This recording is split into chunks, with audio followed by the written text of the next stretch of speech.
Okay, I have to be honest with you right out of the gate here. Uh-oh. That sounds ominous. Yeah, no, it's not ominous. It's just, well, usually when I get the packet of research for these deep dives, I sort of, I skim the titles. Right, you get a feel for the academic weight of it. Exactly. I look for the graphs. I try to get a sense of what we're about to unpack for the next hour or so. But today was different. I have a sneaking suspicion I know exactly which title you're talking about. I mean, I looked at the very top document in the stack, and I actually thought it was a prank. It's hard to believe it's real. It Wow. has to be a prank, right? Yeah. The title, for those listening who don't know, is literally March of the Penguin Prostitutes. It is. And I'm looking at this thinking, okay, this isn't from a tabloid. It's not some satire site. No, it's a dense, very serious chapter in a book about evolutionary biology. Right. But March of the Penguin Prostitute, I mean, come on, it sounds like the worst B movie ever made. It does have a certain grindhouse cinema quality to it, doesn't it? But, sometimes in science, you kind of need a title that slaps you in the face a little bit. It definitely got my attention. Because what we are talking about today is something that makes us fundamentally uncomfortable. Yeah, that's a good point. We're taking behaviors that we really like to think are uniquely human, complex economic exchanges, sexual bartering, the quote-unquote oldest profession. Right, all these societal constructs. Exactly.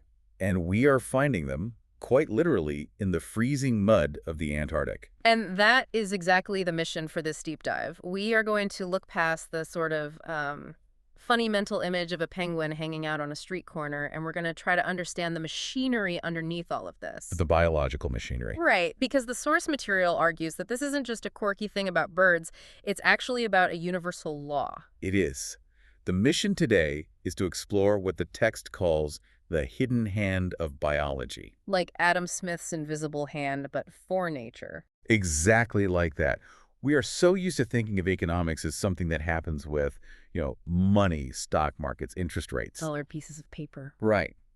But this research argues that the original economy, the primal economy that governs almost all animal life, is reproductive. It's biological. It's based entirely on the supply and demand of gametes. Sperm and eggs. Sperm and eggs. So we're basically saying that very basic biological differences at the cellular level dictate complex social behaviors. That is the core thesis. We're going to trace a straight line from the freezing Antarctic coast all the way to modern statistical anomalies in human sexual behavior surveys. Which is still wild to me. It's a trip. And the connecting thread through all of it is this: biology is incredibly expensive. Reproduction is a high-stakes economic game. Yeah. And when the stakes are that high, organisms, whether they are wearing tuxedo feathers or actual business suits, they develop very specific, very ruthless strategies. I love that phrase, ruthless strategies. It fits perfectly. It really does. So let's unpack this, because before we get to the penguins, which I know you listening are waiting for, we have to lay the groundwork. We do. The source material starts with what it calls the fundamental asymmetry. Right. And I cannot stress this enough.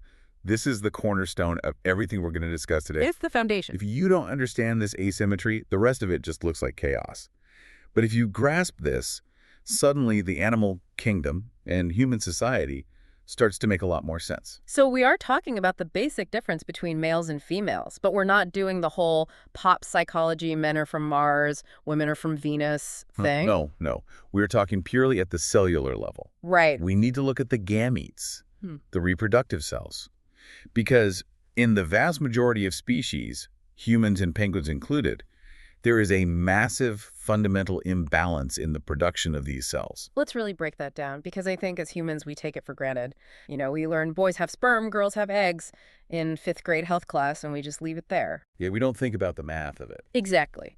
But the source argues the implication of that difference is entirely economic. Think about it in terms of manufacturing costs. Yeah. That's really the best way to frame it for our deep dive today. Okay, let's do the male side first. Sure. A male, whether we're talking about a human man or a male Adelie penguin, is essentially a biological printing press. A printing press. He creates sperm.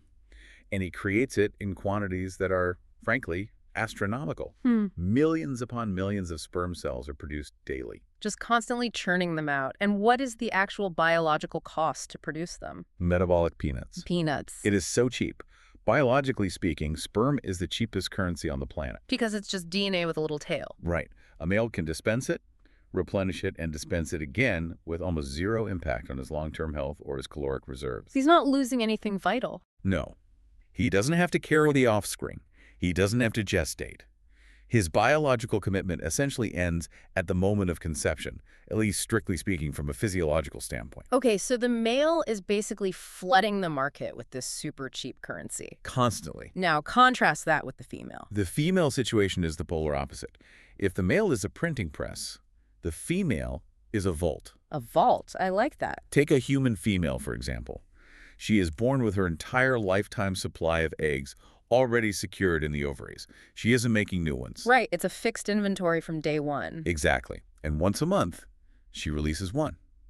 Just one. So we're dealing with extreme scarcity. Extreme. But it's not just about the rarity of the egg itself. It's about the liability that's attached to it. Explain that. What do you mean by liability?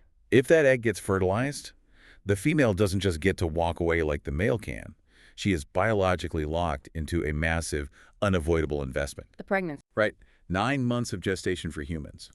The sheer caloric cost of building a human skeleton, a brain, a functioning immune system, all of that material has to come directly from her body's reserves. She's basically building a whole new organism from scratch using her own energy. Exactly. And the source actually uses a specific term for this parental investment theory. Right. This was coined by Robert Trevors, wasn't it? It was. It's a brilliant concept. The idea is that whichever sex invests more in the offspring, physically, metabolically, naturally becomes the limiting resource in reproduction. Because they literally can't reproduce as fast. Precisely. Because the female provides the womb, the gestation, the nursing. She is the high investment sex. Yeah. So in economic terms, she holds the asset that everyone wants. The ultimate monopoly. Yes. The male holds the sperm, which, because it is so incredibly plentiful, is essentially worthless on its own. It only gains value if it can successfully merge with that high-value egg. So if we look at this like a marketplace, which is what the text is doing, the female is the banker. She holds the gold in the vault. And the males are just guys waving around stacks of paper money that's suffering from hyperinflation. That is a fantastic analogy. And so you have to ask yourself, what happens in a market where one side holds all the valuable assets and the other side is desperate to acquire them? You get competition, fierce competition. You do. You get the female becoming the chooser. She has to be picky. She is biologically forced to vet the applicants because her risk is just so astronomically high. Right, if she makes a bad choice. If she picks the wrong mate, maybe one with bad genes, or one who won't help her raise the offspring or protect the nest, she loses a massive amount of time and vital energy. She might only get a few viable shots at reproduction in her entire life. Whereas the male? The male can afford to be completely wrong. Because it's cheap. Exactly. If he makes with a female and it doesn't work out or the offspring doesn't survive, what has he actually lost? A teaspoon of glucose and protein? Yeah, nothing. He can try again 5 minutes later with someone else. This perfectly frames what the text calls the disadvantage versus advantage dynamic. Right. The female disadvantage is the physical burden. Yeah. She literally has to do the heavy lifting of gestation. It's dangerous and draining. But the advantage is the power it gives her in the market. Yes. She absolutely controls the gateway to the next generation. And because she controls that gateway, the males have to dance to her tune. They have to prove themselves. They have to prove they are worthy of being led into the vault. They have to offer something more than just sperm because, as we established, sperm is practically free. Which brings us perfectly to the concept of the nuptial gift. Or, as we were about to see in our Antarctic case study, the rock. The rock. This is where we leave the abstract theory of economics behind and actually fly down to the Antarctic coast. And I really want you to set the scene for us here, because I think when most of you listening think of penguins, you think of, I don't know, happy feet. Right, the dancing. Dancing, sliding on pristine white ice, maybe a cute little tap dance number. It's a very sanitized Disney image. But the source describes a reality that is, well, it's pretty grim. Yeah, we need to completely erase that cartoon version from our minds for a second. We were looking specifically at the Adelie penguin. Okay, the Adelie. And their habitat during the breeding season is not a sparkling palace of ice. It's a mudflat. A mudflat in Antarctica. Freezing, slushy Antarctic mud. It's just a mix of melted snow, dirt, and guano. It's an absolute mess. That sounds miserable. It is. Now, I want you to imagine you are a female Adelie penguin and you need to lay an egg. Okay. If you drop that egg directly onto the freezing mud, the basic laws of thermodynamics are going to kill your baby. Because the cold just seeps right in. The heat will be sucked right out of the shell into the slush, or worse, as the snow continues to melt, the mud turns into a literal swamp and the egg sinks and rots. So it's essentially an engineering problem. You can't just lay the egg on the ground. You need infrastructure. Exactly. You need elevation. You have to build a platform to keep the egg high and dry above the ruck. But you're in Antarctica. Right. There are no twigs, there's no grass, there is no mud brick technology. There is literally only one construction material available in the entire environment. Stones. Stones. Roughly fist-sized rocks. Yeah. And here is the real kicker of the whole situation. There aren't enough of them. Scarcity again? The wind blows the snow away, revealing these small rocky patches. But every single penguin couple needs hundreds of rocks to build a decent nest platform. Hundreds. And there are thousands and thousands of penguins in the colony. So we have a textbook economic setup here. High demand, everybody absolutely needs rocks to survive and reproduce. And extremely low supply rocks are scarce. Welcome to the rock economy. The rock economy. In this Adélie penguin colony, stones are the currency. They are the gold standard.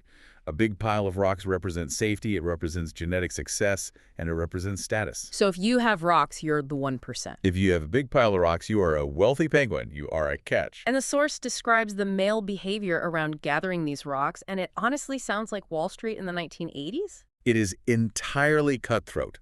The males are the primary gatherers. So they spend their days waddling down to the water's edge, desperately looking for a loose stone, carrying it back in their beak and placing it on the nest. Just back and forth all day. Back and forth. But it's not just honest gathering, it's theft. It's outright violence.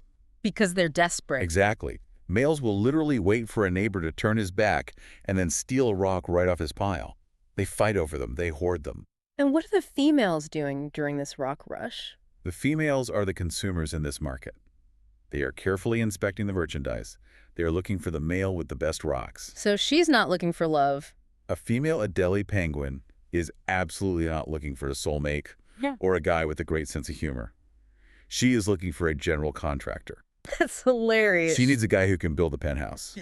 If you can't provide the rocks, you do not get the girl. Period. The source actually had a line about this that made me laugh out loud when I read it. It was something about why penguins look the way they do. Oh, right. It says this economic dynamic is probably why penguins evolved to look like they're wearing business suits. Because they're businessmen. Because the males are constantly at work, they are commuters, they leave the home, they go out into this harsh competitive world, they hustle for resources all day, and they bring the paycheck, the rock, back to the wife. It's the 1950s nuclear family, but in Antarctica. Completely. But this is where the story takes a massive turn. If everyone just played by those rules, you know, husband gets rock, wife sits on egg, it would be a nice, wholesome story about animal cooperation. A nice Disney documentary. Right. But that is not what the field biologists actually saw. No. And this is where we finally get to the prostitution part of the title. Yes.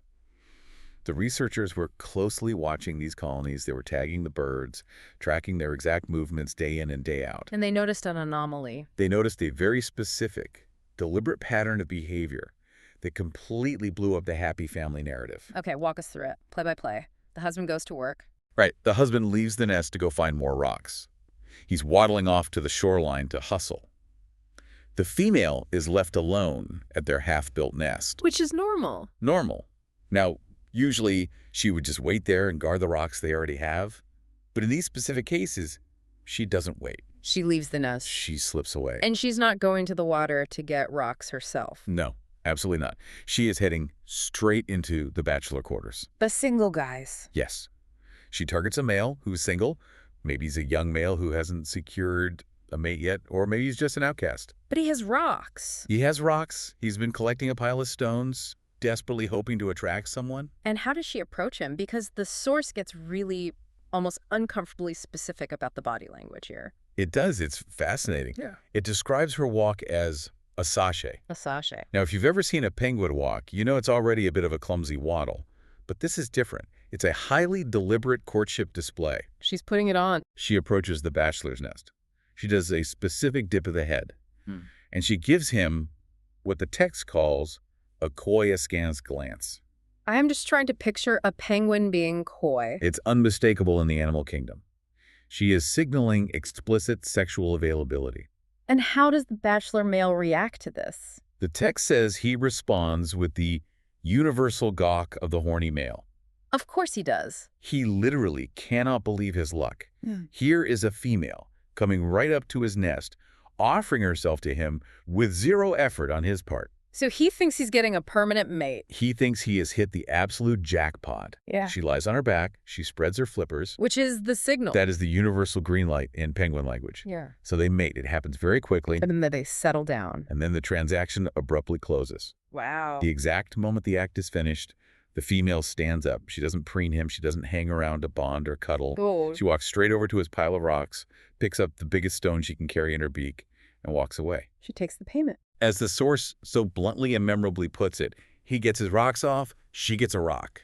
It is literally a transaction, a direct exchange of goods for services. It is cold, hard, unfeeling commerce. She returns to her original nest, places the stolen rock on her own pile, and just casually waits for her actual husband to come home. Does the husband know? Like, can he smell it on her or something? Apparently not. He comes back, he sees the nest is a little higher, structurally a little better, and he assumes everything is completely fine. He probably thinks, wow, I really got a lot done today. The source notes very dryly that penguins don't have much facial expression, so maybe that helps her keep her poker face. But I want you to really think about the underlying economics of what just happened on that mudflat. She perfectly leveraged the fundamental asymmetry we talked about earlier. Exactly. She used the extreme scarcity of her eggs, or at least the bachelor's perceived access to her reproductive system, to instantly acquire a physical resource that increased the survival chances of her actual offspring. It's brilliant, really. She traded maybe 3 minutes of sexual access for a tangible, life-saving asset. And the source poses a really provocative question right here. It asks us to just briefly flip the perspective. Oh, this is the crux of it. It says, imagine what a penguin would think if he saw a female Homo sapiens trade sex for some colored pieces of paper. That is the big aha moment of the chapter. Because we look at the penguin and we think, oh, well, that's just instinct. That's just a funny little bird doing bird things. Right, it's nature. But then the source holds up a mirror to us. It says, look, humans do the exact same thing. We trade sex for resources. All the time. Sometimes it is incredibly direct, like street prostitution. Sometimes it is indirect, like marrying someone specifically for their wealth or status. The gold digger trope. Exactly. But the underlying biological logic, the exchange of reproductive potential for survival resources, is identical to what's happening on the ice. It really strips away all the heavy societal judgment, doesn't it? It makes you realize that prostitution isn't just some modern moral failing or a byproduct of late-stage capitalism. Not at all. It is an ancient survival strategy that naturally emerges in nature whenever you have that specific combination. Scarce vital resources and absolute female control of reproduction. It's not about morality in the biological sense at all. No, it's about math.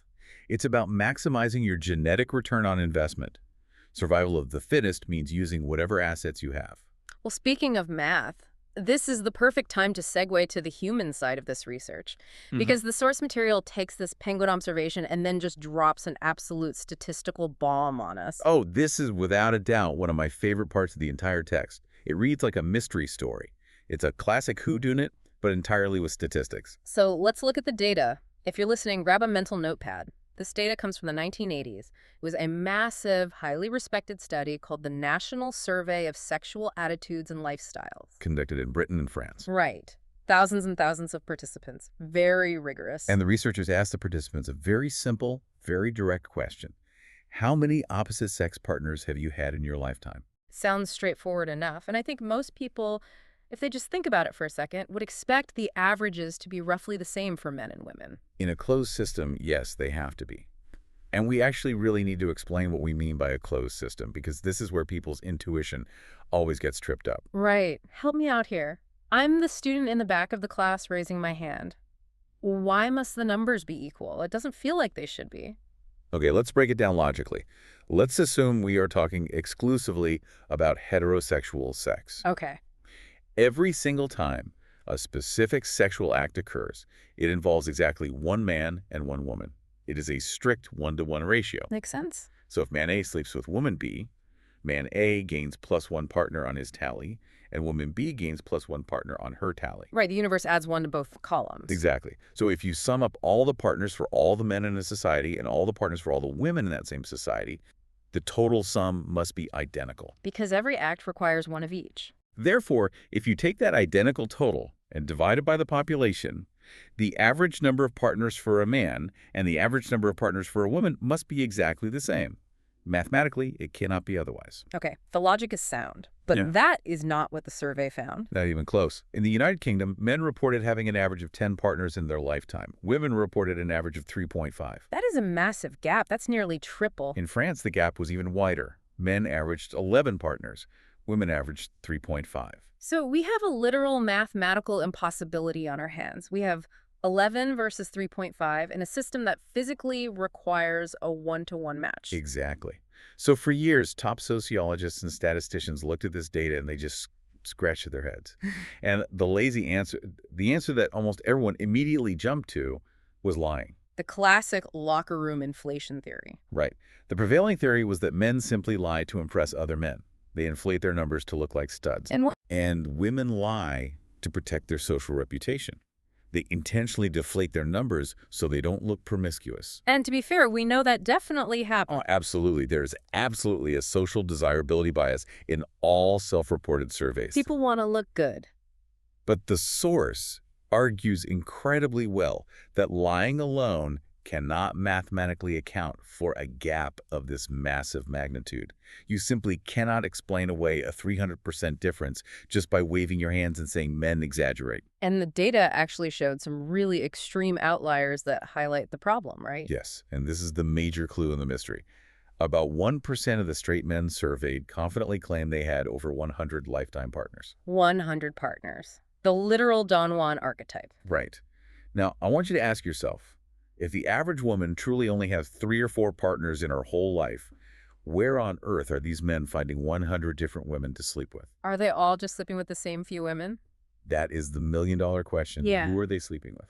And that is exactly where the source reveals the fatal flaw in the study. It's a blank spot. The survey designers made a critical error in their methodology. They surveyed the general population, they went to residential households, they called people at home. And who did they miss? They missed the professionals. They completely left out the rock merchants, if we want to tie it back to the Penguin terminology. Yes. They did not survey prostitutes. They completely ignored the sex trade. Okay, but let me push back on that for a second. Would missing that group really change the math that significantly? I mean, what percentage of the actual population are prostitutes? The source actually pivots to U.S. data to answer this exact question. And the math is just staggering once you see it. Okay, let's hear it. In the United States, roughly 1 in 5,000 women is a prostitute. 1 in 5,000. Okay, that's 0.02%. That is a tiny microscopic sliver of the population. My gut instinct tells me that such a small group shouldn't move the needle on a national average. That's what your gut says. But you are forgetting to look at the volume of transactions.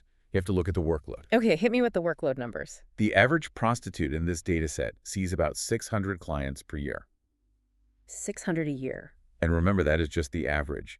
The source points out that there is a highly active, hardworking tier of sex workers, the extreme outliers on the female side, who are seeing upwards of 10,000 partners a year.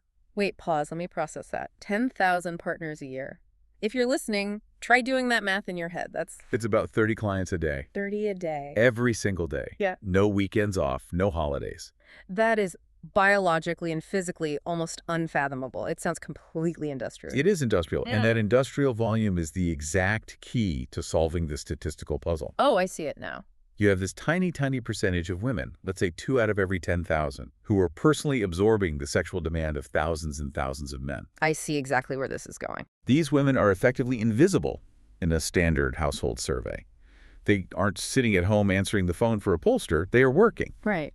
But when you take that missing data and you plug that variable back into the overall equation, when you take the one woman with 10,000 partners and average her in with the thousands of regular women who only have 3, suddenly the national female average shoots way up. And the gap closes. The gap completely disappears. The math finally works. The true average number of partners for men and women becomes nearly equal, just as a closed system demands. That is mind-blowing. It means that the average woman from the survey really does have about 3 or 4 partners. That part of the data wasn't a lie. It was accurate. But the average man metric is being artificially skewed upward by a small group of men visiting an incredibly small group of hyperactive women. Precisely.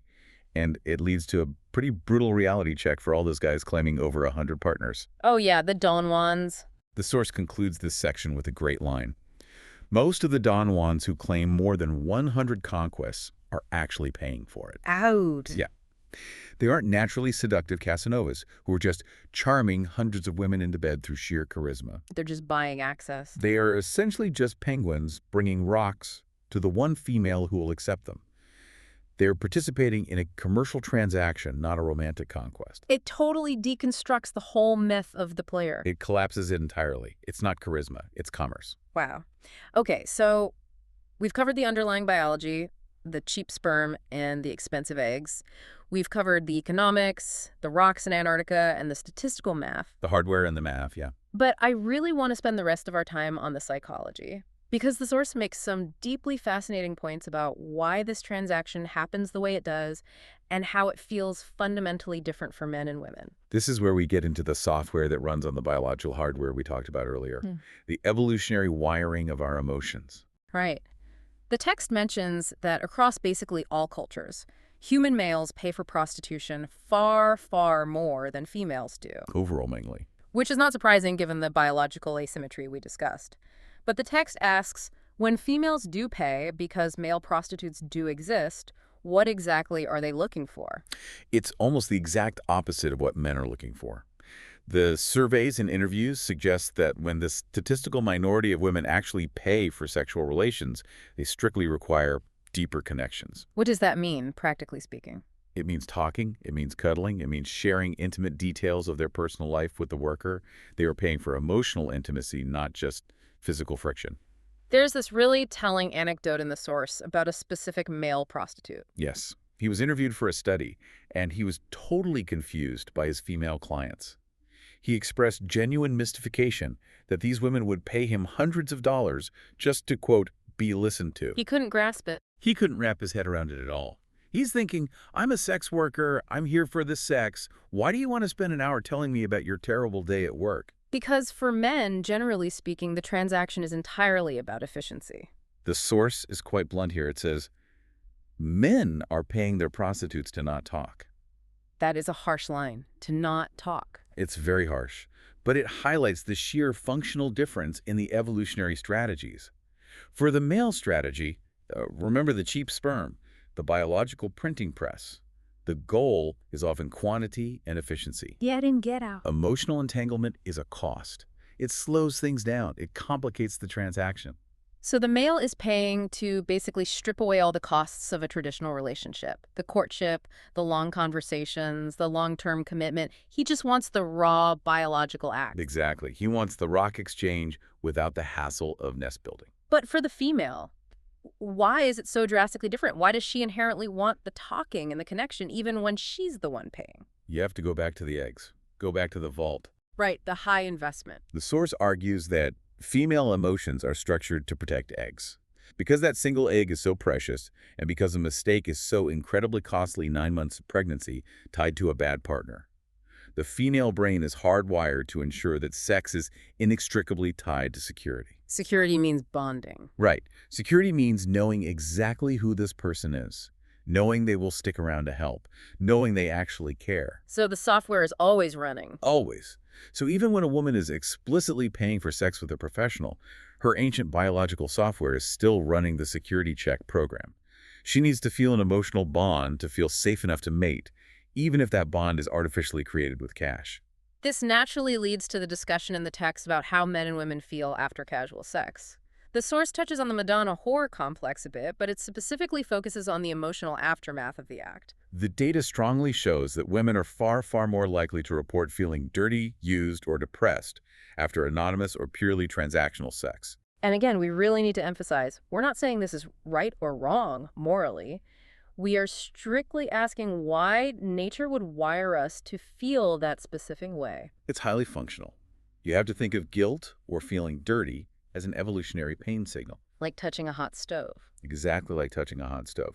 If you are the high investment sex and you just give away your reproductive potential to a total stranger who immediately walks away, you have made a terrible economic deal in terms of natural selection. You gave away the vault for free. You endangered the vault. Yeah. So nature literally punishes you with negative, painful emotions so you don't make that bad trade again. But for men. For men, the source notes that many confidently describe emotionally attached sex and emotionally unattached sex as two separate and entirely unrelated experiences they can completely compartmentalize. Because giving away that sperm costs them absolutely nothing. Exactly. There's zero biological penalty for a man who mates and walks away. He hasn't lost a limited high-value resource. So his brain doesn't trigger that same feeling of loss or dirtiness. He might feel lonely, sure, but he doesn't feel the deep biological regret of a catastrophic investment. However, and I think this is the twist that is so important to highlight, the source doesn't just let men off the hook here. No, it doesn't. It's not that men are just these cold, emotionless robots who only want casual sex and feel nothing else. No, and this is a really crucial distinction to make. We often caricature men in society as these unfeeling, sex-obsessed machines. But the text explicitly says Mother Nature cursed men with intense feelings to protect their reproductive interests as well. Curse them. What exactly are those intense feelings? Jealousy. Yeah? Fierce possessiveness. Right. Rage. Paternity certainty. That is the scientific term, yes. Paternity certainty. Think about the penguin husband again for a second. He is out there working all day, fighting other males to bring rocks to his wife. He's exhausted. He is heavily investing his labor, his time, his actual life energy into that specific nest. But if that baby isn't his? If that baby isn't his, if she sashayed over to the bachelor while he was gone, he is a genetic failure. Wow. He has spent his entire life and all his energy raising and protecting another male's DNA. That is the ultimate evolutionary disaster for a male. So while the core female anxiety is centered around safety and resources, the core male anxiety is centered around fidelity. Exactly. He desperately needs to know that the eggs he is working to protect are exclusively his. So while a man might be biologically wired to enjoy consequence-free sex with others, he is simultaneously wired to be intensely, sometimes violently, protective of his chosen mate. The source actually ends with a bit of a challenge to the reader, a way to empirically test this theory. And I have to say, if you are listening to this, it is a very dangerous test. Do not actually try this at home. I strongly second that. Please do not do this in real life. But as a thought experiment, it is incredibly powerful. The book says, if you want to discover what they are, meeting those intense, deep-seated male feelings, sleep with your guy's best friend. It is such a provocative way to end the chapter. It's essentially throwing down the gauntlet. It's saying, you think men are emotionally detached. You think they can easily separate sex from emotion. Okay, try it. Right. Threaten their paternity certainty. Threaten their exclusive biological access to the woman they have chosen to invest in. And you will instantly see an explosion of raw emotion that is just as powerful, just as ancient, and just as overwhelming as the female attachment drive. It really just brings everything full circle. From the exhausted penguin husband working for rocks while his wife sneaks off, to the human Don Juan paying for access, to the furiously jealous boyfriend. It's all the exact same script. It really is. It's the script written by the basic difference between a cheap, plentiful cell and a rare, expensive one. That one tiny cellular difference literally ripples upwards and creates economies, it creates marriages, it creates heartbreak, and it even creates the tuxedo-like plumage of a flightless bird in Antarctica. So, as we wrap up this deep dive, what is the ultimate takeaway here? Why does any of this matter for the person listening to this on their drive to work right now? I think it matters deeply because it helps us look at our own behaviors and the behaviors of the opposite sex with just a little more objectivity. Less judgment. Exactly. It's so easy to judge.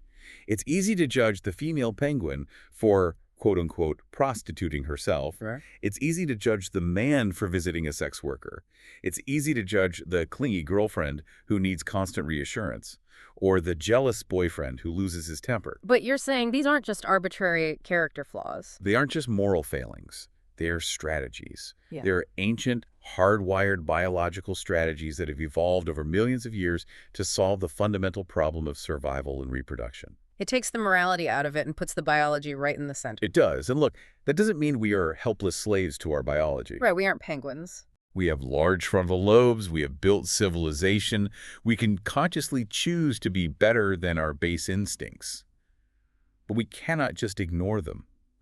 Understanding the hidden hand of the sperm versus egg economy helps explain why the world actually looks and functions the way it does. And it certainly gives you something very different to think about the next time you see a penguin in a tuxedo on TV. He's not just dressed for a fancy dinner. He's dressed for work. He is earning those rocks. And he's desperately hoping nobody else is visiting his nest while he's out.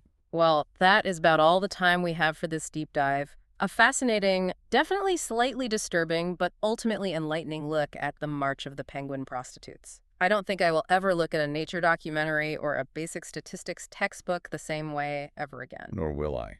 It changes your whole perspective. Thanks for listening, everyone. We'll catch you on the next deep dive. Stay curious.